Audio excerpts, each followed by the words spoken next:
case briefs, and so much more. LSData's got what you're looking for.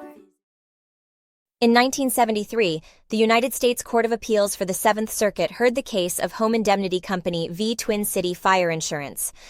The case centered around a dispute between two insurance companies over the ownership of a 1966 Mack tractor involved in an accident in Indianapolis, Indiana. Home Indemnity insured the driver's employer, Bodge Lines, Inc., while Twin City insured Parker Truck, a company selling new and used trucks. The case focused on the idea that title, ownership of goods, passes to the buyer at the time of delivery, which in this case was before the accident occurred. The issue arose when Parker Truck orally agreed to sell a brand new 1969 GMC Model 30T tractor to Bodge.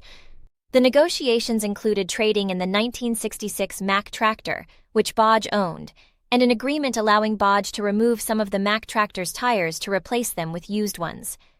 The court needed to determine who owned the truck before the accident in order to decide which insurance company was responsible. Ultimately, the court upheld the trial court's decision, affirming that ownership of the vehicle had transferred to Parker Truck before the accident based on their conduct. The court also found no conflict with the cited authorities on ownership transfer put forth by the appellants. This case, however, was deemed unique and limited to the circumstances presented, making it an interesting and compelling legal matter. Case briefs, and so much more. LSData's got what you're looking for. Visit lsd.law, elevate your mind.